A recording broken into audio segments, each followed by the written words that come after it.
लीजिए सुनिए मुंशी प्रेमचंद की लिखी कहानी सांसारिक प्रेम और देश प्रेम, मेरी यानी समीर गोस्वामी की आवाज में। शहर लंदन के एक पुराने टूटे फूटे होटल में, जहां शाम ही से अंधेरा हो जाता है, जिस हिस्से में फैशनेबल लोग आना ही गुनाह समझते हैं और जहां जुआ, शराबखोरी और बदचलनी के बड़े भयानक दृश्य हरदम आंख के सामने रहते हैं, उस होटल में, उस बदचलनी के अखाड़े में इटली का नामवर देश प्रेमी मेज़नी खामोश बैठा हुआ है। उसका सुंदर चेहरा पीला है, आंखों से चिंता बरस रही है, होंठ सूखे हुए हैं और शायद महीनों से हजामत नहीं बनी। कपड़े मैले कुचेले हैं। कोई व्यक्ति जो मेज़नी को पहले से न जानता हो, उसे देखकर ये ख्याल करने से नहीं रुक सकता कि हो न हो ये भी उन्हीं अभागे लोगों में है जो अपनी वासनाओं के गुलाम होकर जलील से जलील काम करते हैं। मेज़नी अपने विचारों में डूबा हुआ है। आह बदनसीब कौम, ए मजलूम इटली, क्या तेरी किस्मत कभी न सुधरेगी? क्या तेरे सैकड़ों सपूतों का खून जरा भी रंग न लाएगा? क्या तेरे देश से निकाले हुए हजारों जानिसारों की आहों में जरा भी तासीर नहीं? क्या तू अन्याय और अत्याचार और गुलामी के फंदे में हमेशा गिरफ्तार रहेगी? शायद तुझमें अभी सुधरने की, स्वतंत्र होने की योग्यता नहीं आई। शायद तेरी किस्मत में कुछ दिनों और जिल्लत और बर्बादी झेलने लिखी है। आजादी, हाय आजादी, तेरे लिए मैंने कैसे कैसे दोस्त, जान से प्यारे दोस्त कुर्बान किए।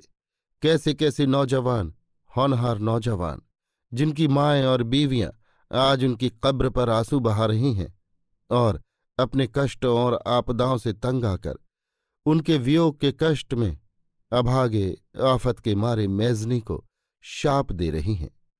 कैसे कैसे शेर जो दुश्मनों के सामने पीठ फेरना न जानते थे। क्या ये सब कुर्बानियां, ये सब भेंटें काफी नहीं हैं? आजादी, तू ऐसी कीमती चीज है? हाँ, तो फिर मैं क्यों जिंदा रहूं? क्या ये देखने के लिए कि मेरा प्यारा वतन, मेरा प्यारा देश धोखेबाज अत्याचारी दुश्मनों के पैरों तले रौंदा जाए? मेरे प्यारे भाई, मेरे प्यारे हमवतन अत्याचार का शिकार बने? नहीं, मैं ये देखने के लिए जिंदा नहीं रह सकता। मेज़नी इन्हीं ख्यालों में डूबा हुआ था कि उसका दोस्त रफेती, जो उसके साथ निर्वासित किया गया था, इस कोठरी में दाखिल हुआ। उसके हाथ में एक बिस्कुट का टुकड़ा था। रफेती उम्र में अपने दोस्त से 2-4 बरस छोटा था। भंगिमा से सज्जनता झलक रही थी। उसने मेज़नी का कंधा पकड़कर हिलाया और कहा, जोसेफ, ये लो, कुछ खा लो। मेज़नी ने चौंक कर सर उठाया और बिस्कुट देखकर बोला, ये कहाँ से लाए? तुम्हारे पास पैसे कहाँ थे? रफेती, पहले खा लो, फिर ये बातें पूछना। तुमने कल शाम से कुछ नहीं खाया है। मेज़नी, पहले ये बता दो कहाँ से लाए? जेब में तंबाकू का डिब्बा भी नजर आता है। इतनी दौलत कहाँ हाथ लगी? रफेती, पूछकर क्या करोगे? वही अपना नया कोट जो माँ ने भेजा था, गिरों रखाया हूं। मेज़नी ने एक ठंडी सांस ली। आंखों से आंसू टप टप जमीन पर गिर पड़े। रोते हुए बोला, ये तुमने क्या हरकत की? क्रिसमस के दिन आते हैं, उस वक्त क्या पहनोगे? क्या इटली के एक लखपति व्यापारी का इकलौता बेटा क्रिसमस के दिन भी ऐसे ही फटे पुराने कोट में बसर करेगा? हाँ? रफेती, क्यों? क्या उस वक्त तक कुछ आमदनी न होगी? हम तुम दोनों नए जोड़े बनवाएंगे और अपने प्यारे देश की आने वाली आजादी के नाम पर खुशियां मनाएंगे। मेज़नी, आमदनी की तो कोई सूरत नजर नहीं आती। जो लेख मासिक पत्रिकाओं के लिए लिखे गए थे वे वापस आ गए हैं। घर से जो कुछ मिलता है वो कब का खत्म हो चुका। अब कौन सा जरिया है? रफेती, अभी क्रिसमस को हफ्ता भर पड़ा है, अभी से उसकी क्या फिक्र करें? और अगर मान लो यही कोट पहना तो क्या? तुमने नहीं मेरी बीमारी में डॉक्टर की फीस के लिए मैगडलीन की अंगूठी बेच डाली थी? मैं जल्दी ही ये बात उसे लिखने वाला हूं। देखना तुम्हें कैसा बनाती है। क्रिसमस का दिन है। लंदन में चारों तरफ खुशियों की गर्म बाजारी है। छोटे बड़े, अमीर गरीब सब अपने अपने घर खुशियां मना रहे हैं और अपने अच्छे से अच्छे कपड़े पहनकर गिरजाघरों में जा रहे हैं। कोई उदास सूरत नजर नहीं आती। ऐसे वक्त मेजनी और रफेती दोनों उसी छोटी सी अंधेरी कोठरी में सर झुकाए खामोश बैठे हैं। मेजनी ठंडी आहें भर रहा है और रफेती रह रहकर दरवाजे पर आता है और बदमस्त शराबियों को और दिनों से ज्यादा बहकते और दीवानेपन की हरकतें करते देखकर अपनी गरीबी और मोहताजी की फिक्र दूर करना चाहता है। अफसोस, इटली का सरताज, जिसकी एक ललकार पर हजारों आदमी अपना खून बहाने के लिए तैयार हो जाते थे, आज ऐसा मोहताज हो रहा है कि उसे खाने का ठिकाना नहीं। यहां तक कि आज सुबह से उसने एक सिगार भी नहीं पिया। तंबाकू की दुनिया ही वो नेमत थी जिससे वो हाथ नहीं खींच सकता था, और वो भी आज उसे नसीब न हुआ। मगर इस वक्त उसे अपनी फिक्र नहीं, रफेती, नौजवान, खुशहाल और खूबसूरत होनहार रफेती की फिक्र जी पर भारी हो रही है। वो पूछता है कि मुझे क्या हक है कि मैं एक ऐसे आदमी को अपने साथ गरीबी की तकलीफें झेलने पर मजबूर करूं, जिसके स्वागत के लिए दुनिया की सब नेमतें बाहें खोले खड़ी हैं। इतने में एक चिट्ठी रसा ने पूछा, जोसेफ मेजनी यहां कहीं रहता है? अपनी चिट्ठी ले जा। रफेती ने खत ले लिया और खुशी के जोश से उछलकर बोला, जोसेफ, ये लो, मैगडलीन का खत है। मेजनी ने चौंक कर खत ले लिया और बड़ी बेसब्री से खोला। लिफाफा खोलते ही थोड़े से बालों का एक गुच्छा गिर पड़ा, जो मैगडलीन ने क्रिसमस के उपहार के रूप में भेजा था। मेजनी ने उस गुच्छे को चूमा और उठाकर अपने सीने की जेब में खोंस लिया। खत में लिखा था, माय डियर जोसेफ, ये तुच्छ भेंट स्वीकार करो। भगवान करे तुम्हें 100 क्रिसमस देखने नसीब हो। इस यादगार को हमेशा अपने पास रखना और गरीब मैगडलीन को भूलना मत। मैं और क्या लिखूं, कलेजा मुंह को आया जाता है। हाय जोसेफ, मेरे प्यारे, मेरे स्वामी, मेरे मालिक जोसेफ, तू मुझे कब तक तड़पाएगा? अब जब्त नहीं होता। आंखों में आंसू उमड़े आते हैं। मैं तेरे साथ मुसीबतें झेलूंगी, भूखों मरूंगी, ये सब मुझे गवारा है, मगर तुझसे जुदा रहना गवारा नहीं। तुझे कसम है, तुझे अपने ईमान की कसम है, तुझे अपने वतन की कसम, तुझे मेरी कसम, यहां आ जा। ये आंखें तरस रही हैं, कब तुझे देखूंगी? क्रिसमस करीब है, मुझे क्या, जब तक जिंदा हूं तेरी हूं। तुम्हारी मैगडलीन। मैगडलीन का घर स्विट्जरलैंड में था। वो एक समृद्ध व्यापारी की बेटी थी और अनिंद सुंदरी। आंतरिक सौंदर्य में भी उसका जोड़ मिलना मुश्किल था। कितने ही अमीर और रईस लोग उसका पागलपन सर में रखते थे, मगर वो किसी को कुछ ख्याल में न लाती थी। मेजनी जब इटली से भागा तो स्विट्जरलैंड में आकर शरण ली। मैगडलीन उस वक्त भोली भाली जवानी की गोद में खेल रही थी। मेजनी की हिम्मत और कुर्बानियों की तारीफें पहले ही सुन चुकी थी। कभी कभी अपनी माँ के साथ उसके यहाँ जाने लगी और आपस का मिलना जुलना जैसे जैसे बढ़ा और मेजनी के भीतरी सौंदर्य का ज्यों ज्यों उसके दिल पर गहरा असर होता गया, उसकी मोहब्बत उसके दिल में पक्की होती गई। यहां तक कि उसने एक दिन खुद लाज शर्म को किनारे रखकर मेजनी के पैरों पर सिर रख दिया और कहा, मुझे अपनी सेवा में स्वीकार कर लीजिए। मेजनी पर भी उस वक्त जवानी छाई हुई थी। देश की चिंताओं ने अभी दिल को ठंडा नहीं किया था। जवानी की पुरजोश उम्मीदें दिल में लहरें मार रही थीं, मगर उसने संकल्प कर लिया था कि मैं देश और जाति पर अपने को न्यौछावर कर दूंगा, और इस संकल्प पर कायम रहा।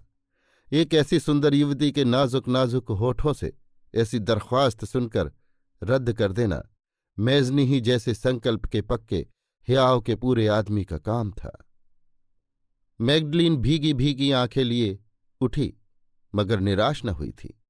इस असफलता ने उसके दिल में प्रेम की आग और भी तेज कर दी, और आज मेजनी को स्विट्जरलैंड छोड़े कई साल गुजरे, मगर वफादार मैगडलीन अभी तक मेजनी को नहीं भूली।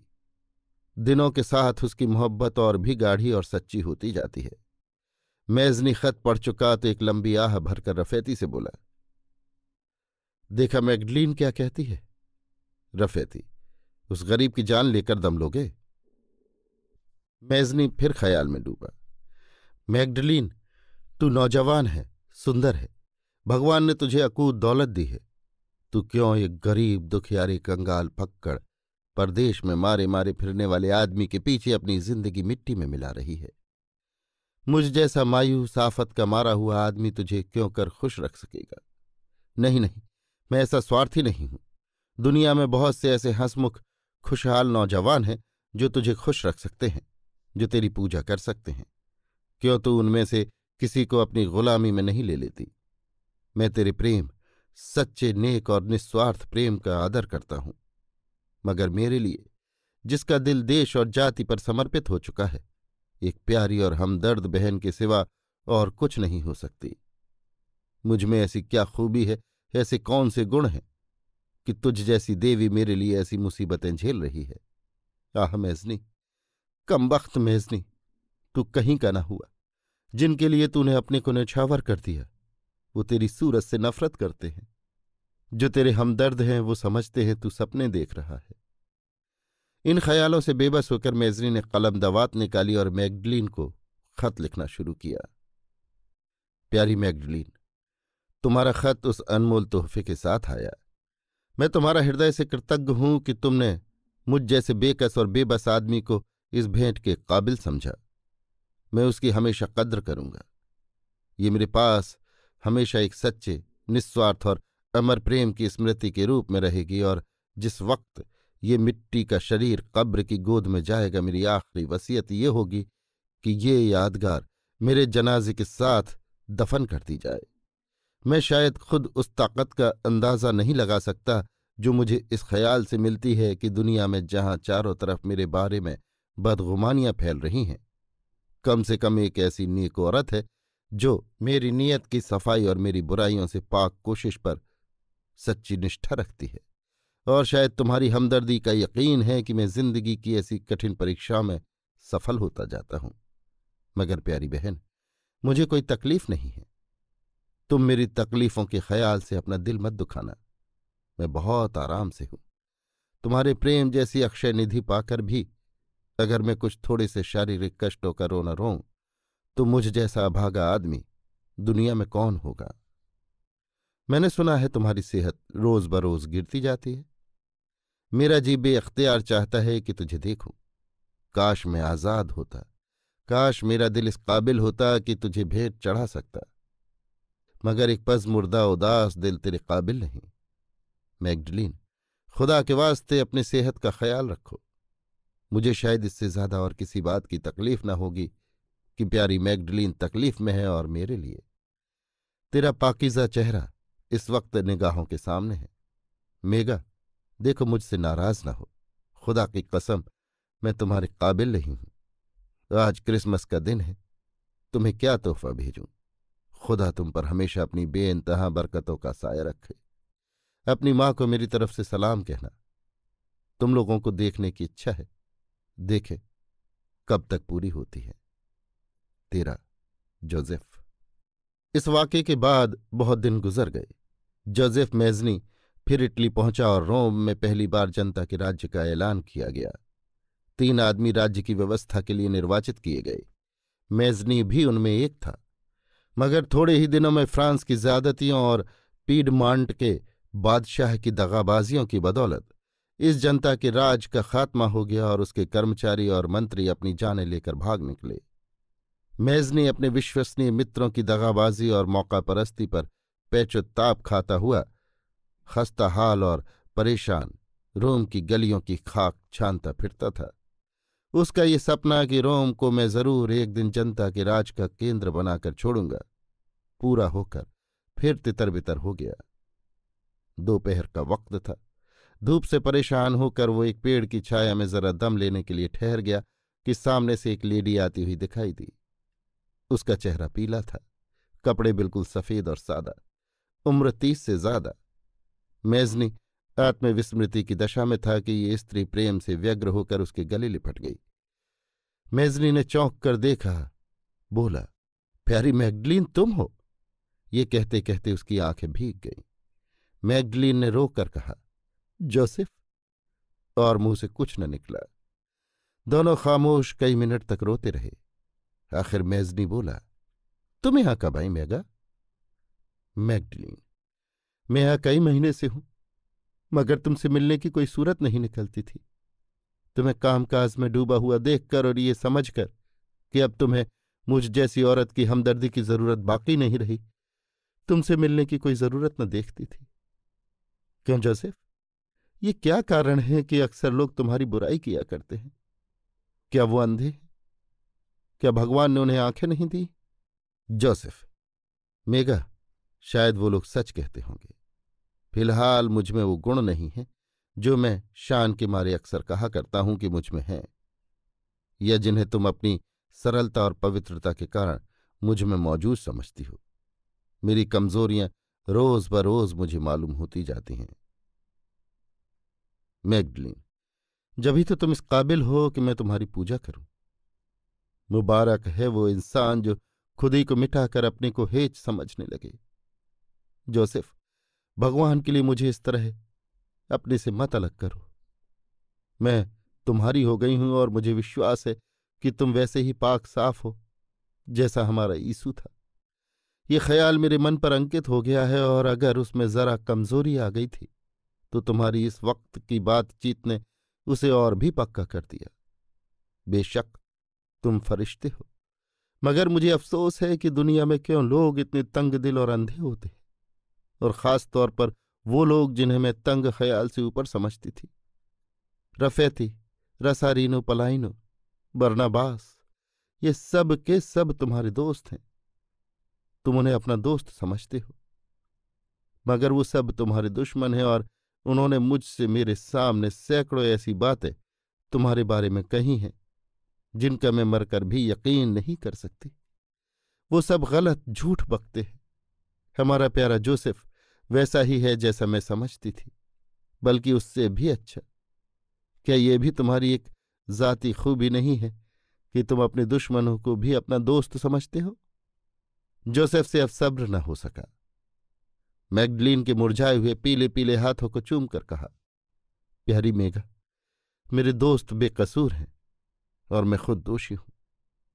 रोकर, जो कुछ उन्होंने कहा वो सब मेरे ही इशारे और मर्जी के अनुसार था। मैंने तुमसे दगा की, मगर मेरी प्यारी बहन, ये सिर्फ इसलिए था कि तुम मेरी तरफ से बेपरवाह हो जाओ और अपनी जवानी के बाकी दिन खुशी से बसर करो। मैं बहुत शर्मिंदा हूं, मैंने तुम्हें जरा भी न समझा था। मैं तुम्हारे प्रेम की गहराई से अपरिचित था, क्योंकि मैं जो चाहता था उसका उल्टा असर हुआ। मगर मेघा, मैं माफी चाहता हूं। मैगडलीन, हाय जोसेफ, तुम मुझसे माफी मांगते हो? आ? तुम जो दुनिया के सब इंसानों से ज्यादा नेक, ज्यादा सच्चे और ज्यादा लायक हो। मगर हां, बेशक तुमने मुझे बिल्कुल ना समझा था जोसेफ। ये तुम्हारी गलती थी। मुझे ताज्जुब तो ये है कि तुम्हारा ऐसा पत्थर का दिल कैसे हो गया। जोसेफ, मेघा, ईश्वर जानता है, जब मैंने रफेती को ये सब सिखा पढ़ा कर तुम्हारे पास भेजा है, उस वक्त मेरे दिल की क्या कैफियत थी। मैं जो दुनिया में नेक नामी को सबसे ज्यादा कीमती समझता हूं, और मैं जिसने दुश्मनों के जाती हमलों को कभी पूरी तरह काटे बिना न छोड़ा, अपने मुंह से सिखाऊं कि जाकर मुझे बुरा कहो, मगर ये केवल इसलिए था कि तुम अपने शरीर का ध्यान रखो और मुझे भूल जाओ। सच्चाई ये थी कि मेजनी ने मैगडलीन के प्रेम को रोज बरोज बढ़ते देखकर एक खास हिकमत की थी। उसे खूब मालूम था कि मैगडलीन के प्रेमियों में से कितने ही ऐसे हैं जो उससे ज्यादा सुंदर, ज्यादा दौलतमंद और ज्यादा अक्ल वाले हैं, मगर वो किसी को ख्याल में नहीं लाती। मुझ में उसके लिए जो खास आकर्षण है वो मेरे कुछ खास गुण हैं, और अगर मेरे ऐसे मित्र जिनका आदर मैगडलीन भी करती है उससे मेरी शिकायत करके इन गुणों का महत्व उसके दिल से मिटा दें, तो वो खुद ब खुद मुझे भूल जाएगी। पहले तो उसके दोस्त इस काम के लिए तैयार न होते थे, मगर इस डर से कि कहीं मैगडलीन ने घुल घुल कर जान दे दी तो मेजनी जिंदगी भर हमें माफ न करेगा, उन्होंने ये अप्रिय काम स्वीकार कर लिया था। वो स्विट्जरलैंड गए और जहां तक उनकी जबान में ताकत थी अपने दोस्त की पीठ पीछे बुराई करने में खर्च की, मगर मैगडलीन पर मोहब्बत का रंग ऐसा गहरा चढ़ा हुआ था कि इन कोशिशों का इसके सिवा और कोई नतीजा न हो सकता था जो हुआ। वो एक रोज बेकरार होकर घर से निकल खड़ी हुई और रोम में आकर एक सराय में ठहर गई। यहाँ उसका रोज का नियम था कि मेजनी के पीछे पीछे उसकी निगाह से दूर घूमा करती, मगर उसे आश्वस्त और अपनी सफलता से प्रसन्न देखकर उसे छेड़ने का साहस न करती थी। आखिरकार जब फिर उस पर असफलताओं का वार हुआ और वो फिर दुनिया में बेकस और बेबस हो गया, तो मैगडलीन ने समझा अब इसको किसी हमदर्द की जरूरत है। और पाठक देख चुके हैं जिस तरह वो मेजनी से मिली। मेजनी रोम से इंग्लिस्तान पहुंचा और यहां एक अरसे तक रहा। सन 1870 में उसे खबर मिली कि सिसली की रियाया बगावत पर आमादा है और उन्हें मैदान जंग में लाने के लिए एक उभारने वाले की जरूरत है। बस वो फौरन सिसली पहुंचा, मगर उसके जाने के पहले शाही फौज ने बागियों को दबा दिया था। मेजनी जहाज से उतरते ही गिरफ्तार करके एक कैद खाने में डाल दिया गया, मगर चूंकि अब वो बहुत बुढ़ा हो गया था, शाही हुक्काम ने इस डर से कि कहीं वो कैद की तकलीफों से मर जाए तो जनता को संदेह होगा कि बादशाह की प्रेरणा से वो कत्ल कर डाला गया, उसे रिहा कर दिया। निराशा और टूटा हुआ दिल लिए मेजनी फिर स्विट्जरलैंड की तरफ रवाना हुआ। उसकी जिंदगी की तमाम उम्मीदें खाक में मिल गईं। इसमें शक नहीं कि इटली के एकताबद्ध हो जाने के दिन बहुत पास आ गए थे, मगर उसकी हुकूमत की हालत उससे हरगिज बेहतर न थी जैसी ऑस्ट्रिया या नेपल्स के शासनकाल में। अंतर ये था कि पहले वो एक दूसरी कौम की ज्यादतियों से परेशान थे, अब अपनी कौम के हाथों। इन निरंतर असफलताओं ने दृढ़व्रती मेजनी के दिल में ये ख्याल पैदा किया कि शायद जनता की राजनीतिक शिक्षा इस हद तक नहीं हुई है कि वो अपने लिए एक प्रजातांत्रिक शासन व्यवस्था की बुनियाद डाल सके, और इसी नीयत से वो स्विट्जरलैंड जा रहा था कि वहां से एक जबरदस्त कौमी अखबार निकाले, क्योंकि इटली में उसे अपने विचारों को फैलाने की इजाजत न थी। वो रात भर नाम बदलकर रोम में ठहरा, फिर वहां से अपनी जन्मभूमि जिनेवा में आया और अपनी नेक माँ की कब्र पर फूल चढ़ाए। इसके बाद स्विट्जरलैंड की तरफ चला और साल भर तक कुछ विश्वसनीय मित्रों की सहायता से अखबार निकालता रहा, मगर निरंतर चिंता और कष्टों ने उसे बिल्कुल कमजोर कर दिया था। सन 1870 में वो सेहत के ख्याल से इंग्लिस्तान आ रहा था कि आल्प्स पर्वत की तलहटी में निमोनिया की बीमारी ने उसके जीवन का अंत कर दिया और वो एक अरमानों से भरा हुआ दिल लिए स्वर्ग को सिधारा। इटली का नाम मरते दम तक उसकी जबान पर था। यहां भी उसके बहुत से समर्थक और हमदर्द शरीक थे। उसका जनाजा बड़ी धूम से निकला। हजारों आदमी साथ थे और एक बड़ी सुहानी खुली हुई जगह पर पानी के एक साफ चश्मे के किनारे पर इस कौम के लिए मर मिटने वाले को सुला दिया गया। मेजनी को कब्र में सोए हुए आज 3 दिन गुजर गए। शाम का वक्त था। सूरज की पीली किरणें इस ताज़ा कब्र पर हसरत भरी आंखों से ताक रही हैं।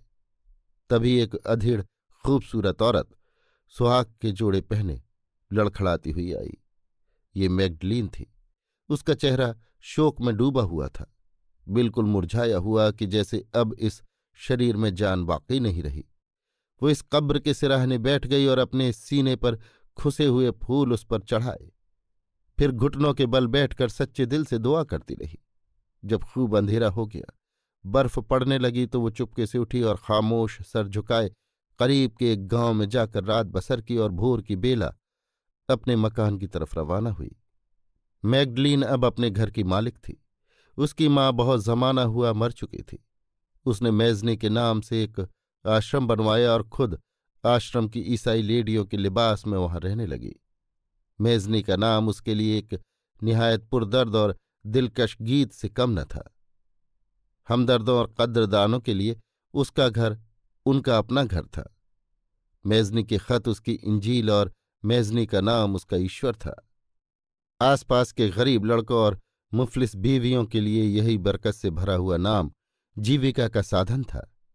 मैगडलीन 3 बरस तक जिंदा रही और जब मरी तो अपनी आखिरी वसीयत के मुताबिक उसी आश्रम में दफन की गई।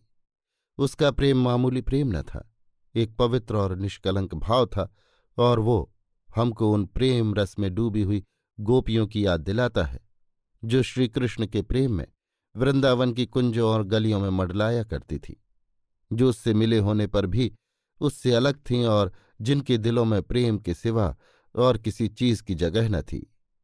मेजनी का आश्रम आज तक कायम है और गरीब और साधु संत अभी तक मेजनी का पवित्र नाम लेकर वहां हर तरह का सुख पाते हैं। अभी आप सुन रहे थे मुंशी प्रेमचंद की लिखी कहानी सांसारिक प्रेम और देश प्रेम, मेरी यानी समीर गोस्वामी की आवाज में।